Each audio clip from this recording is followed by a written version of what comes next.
to start with is a reminder. This passage starts actually, or this discussion starts with 133. And we've talked about 133 already, but one phrase from 133 needs to be remembered so you can connect what's coming. Okay? وَسَارِعُوا إِلَى مَغْفِرَةٍ مِّن رَبِّكُمْ وَجَنَّةٍ. Rush towards forgiveness from your master and rush towards heaven. Rush towards Jannah, a garden. So the phrase opens that we are supposed to be eagerly running towards something. And when you run towards something, obviously, it's an exhaustion of energy.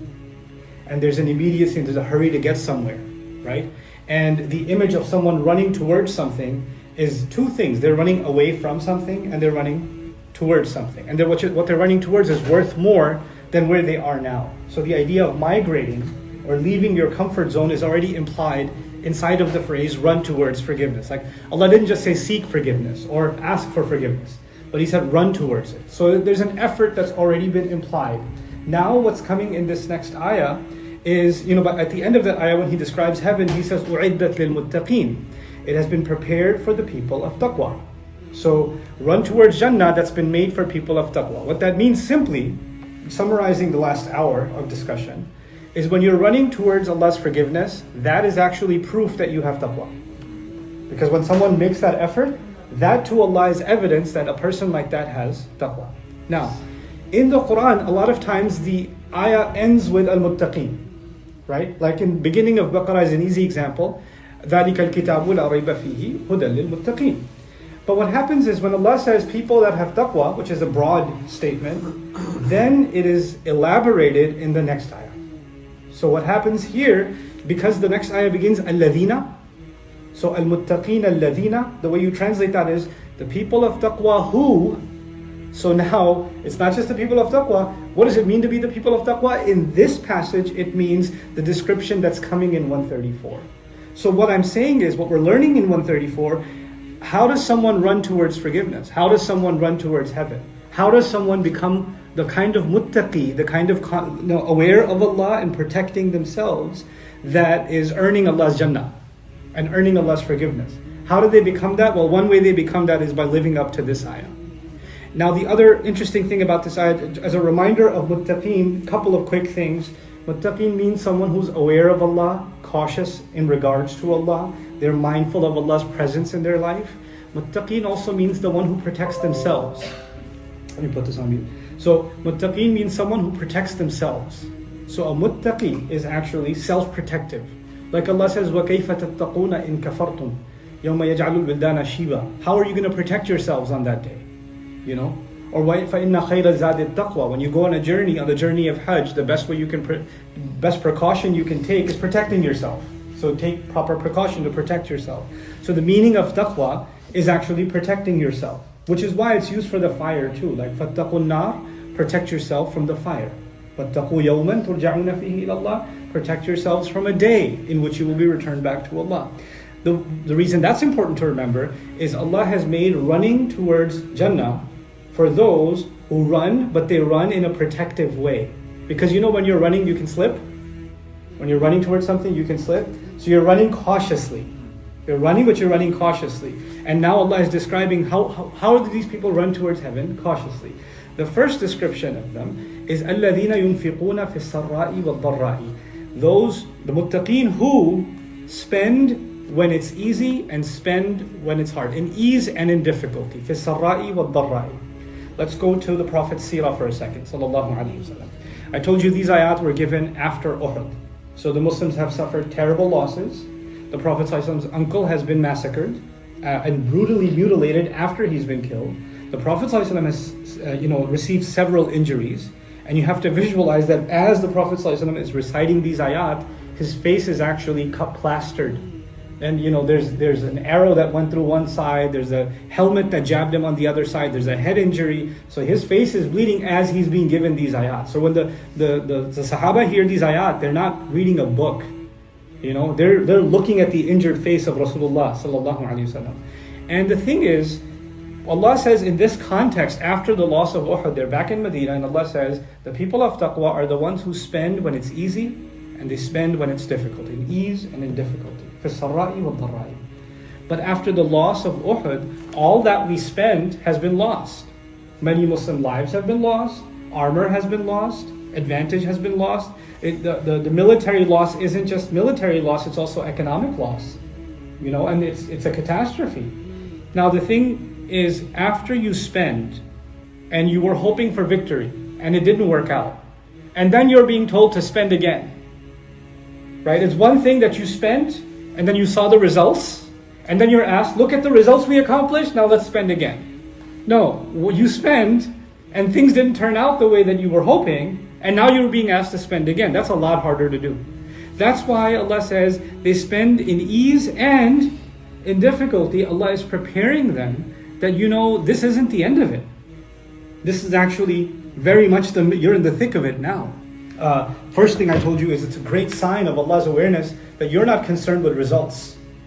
Like, why should we spend this? The past campaign was a failure. You want us to spend again?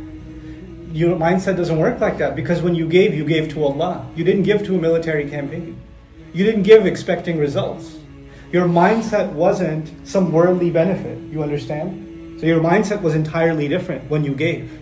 You gave with no expectations back in this world. Not even the victory of Islam itself. Not even that. Because that also is a worldly expectation. You had no such expectation when you gave. You happily gave for Allah.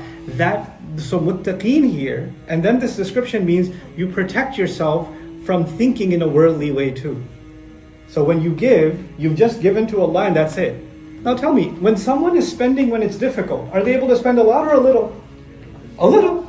So in the financial sense, it might be a drop in the bucket. So in the worldly sense, you say, man, this guy didn't contribute at all. And to Allah, this is a person of Jannah. Right? Look at the different mindset. You protected yourself from a materialistic, worldly mindset. The world sees the same financial sacrifice one way, and Quran makes you see the same exact financial sacrifice a very different way. The second quality is وَالْكَاظِمِينَ الْغَيْظَ, and those suppressing anger. I'll give a shallow translation first. Those suppressing anger. وَالْعَافِينَ عَنِ النَّاسِ, and those pardoning people, forgiving people. Now, there are now three qualities. They're charitable when it's easy and it's hard. They suppress anger, and they're forgiving of people. Right? So those are the three qualities before the ayah ends. Now, one way of looking at it is, these are three qualities of one group of people. The muttaqeen have these three qualities in these ayahs. A, B, and C. Another way of looking at it is, أُعِدَّتْ لِلْمُتَّقِينَ الَّذِينَ يُنْفِقُونَ فِي السَّرَّاءِ وَالضَّرَّاءِ أُعِدَّتْ لِلْمُتَّقِينَ الْكَاظِمِينَ الْغَيْظَ أُعِدَّتْ لِلْمُتَّقِينَ الْعَافِينَ عَنِ النَّاسِ. Meaning, there are three groups of people that have done something amazing. One group of people has spent whatever they can, when it's easy, even when it's hard. There's another group of people that's remarkable. They're remarkable for another reason, and that reason is they're able to suppress and swallow their rage. They're able to swallow rage. وَالْكَاظِمِينَ الْغَيْظَ. And this phrase, in the context of the seerah, you have to understand, the first example of that, according to Imam Razi, is the Prophet himself, sallallahu alaihi wasallam. He's extremely infuriated, angry, frustrated, hurt, saddened by what happened to the Sahaba. Not just what happened to him, more importantly, what happened to Hamza radiallahu anhu.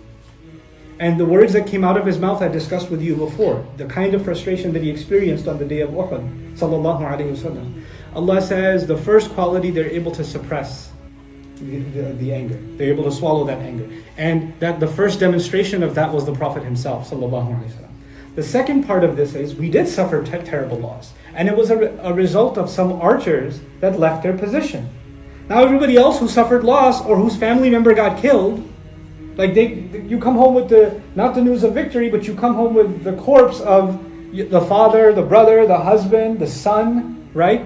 And what happened? How did this happen? Well, the archers left their position. Who? My neighbor? He's one of the archers? How are you going to look at that neighbor now? Every time you look at him, you're the reason my uncle's dead. You're the reason this happened. Every time you see the Prophet ﷺ's injured face, you're sitting in the khutbah and you're listening to the Prophet ﷺ and you're looking at this guy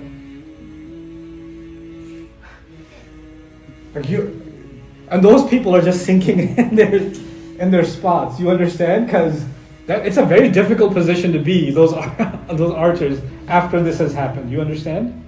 And so there's an anger and a rage, and people are discussing it, right? After the war happens, People are discussing what happened. Oh my God, I can't believe these people. And Allah says, in that moment, instead of focusing on your pain, you need to what? Suppress anger.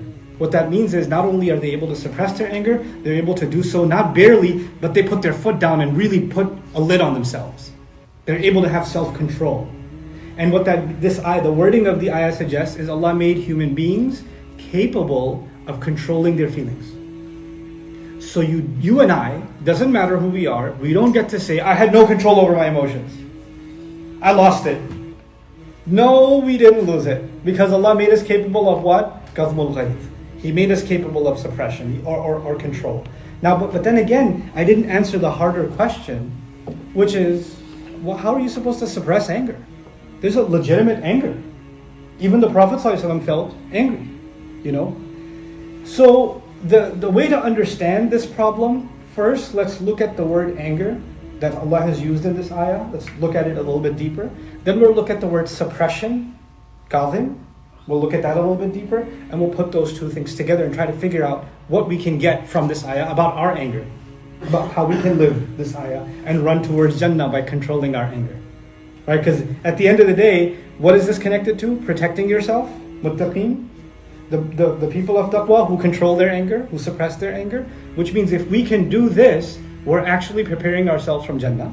It also means if we can accomplish this, we're saving ourselves, we're protecting ourselves. What that means is, if we're not able to suppress our anger, then the first harm we are doing is not to the one we're angry at. The first recipient of the harm is ourselves, because we fail to protect ourselves. There was a harm coming our way as a result of demonstrating anger uncontrolled, right? He said anger itself. Suppress anger itself. You know what that means? Not only are they able to suppress their own anger, when angry people come around them, they're able to calm them down too. They don't, sometimes you know what happens? You're completely fine, and somebody comes to you, man, I'm so upset. And you're like, oh yeah? I'm upset with you too now. And two people being upset is actually not times 2, it becomes times 10. You make the problem 10 times worse by instigating someone else or validating somebody else's anger and being angry along with them. So you make it worse for them and for yourself. When you go to 3, it's not the anger of 3 people, it's the anger of 30 people now. That's what it turns into. Allah is saying not only are you able to suppress it yourself, when angry people are around you, you're able to not be part of that fire. You're able to suppress it also for them. Or at the very least not engage in it yourself. But there's a level of anger that when you express it, it crosses Allah's bounds. Because when you're angry and you start using filthy words, or when you're angry and you start using your hands or feet for the wrong thing, or when you're angry and you start insulting someone, when you're angry and you become disrespectful, or when you're angry and you do something you shouldn't have done, then those are all overflowing. So the anger is there and the thought is there, I gotta do something, but you're able to what? Put a lid on it and not let that come out. That's taqwa. That's a remarkable quality of taqwa. As mad as you are, you don't let out an unhealthy expression of anger. It's not like, what do you want me to say? Nothing? You want them to get away with it? Yeah, at the time you got to cover it up. Because at the time, if you express your response, it's not going to be a good response. You're going to become as guilty as the one that's offending you. You understand?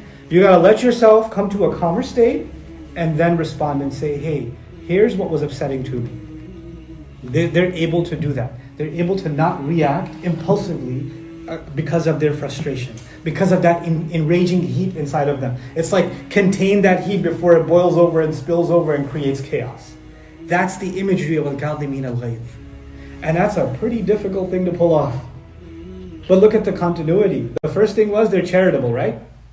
When you're charitable, your heart opens up to people. The first thing that happens is your heart opens up to people.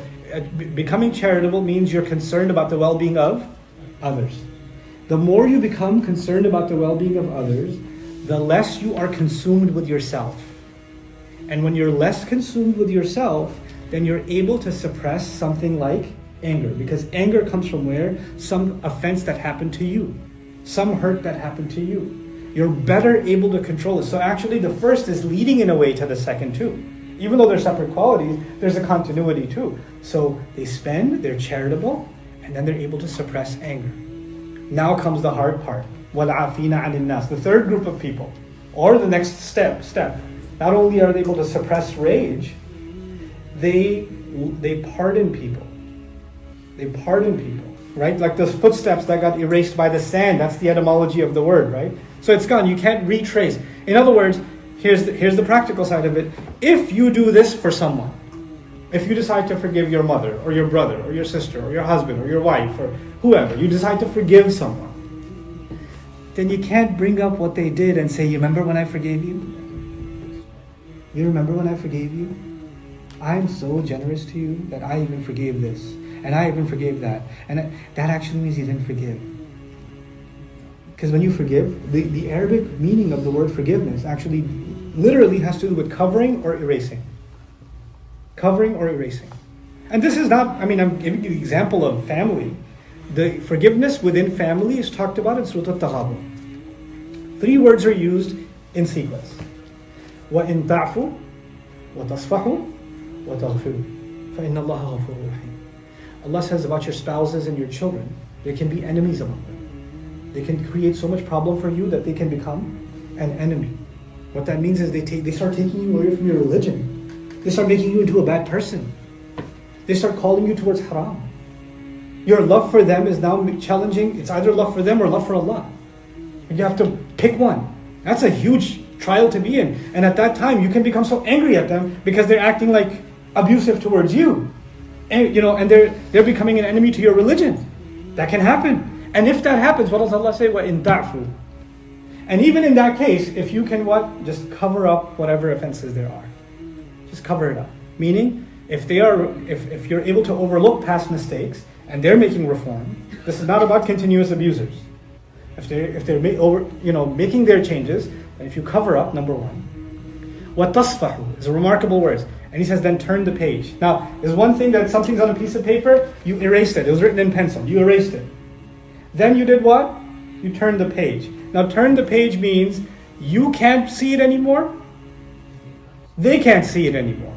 And even if they try to bring it up, I feel so bad about what I... No. The page has already been what? Turned. The page has already been turned. And then he says, وَتَغْفِرُ, and you cover.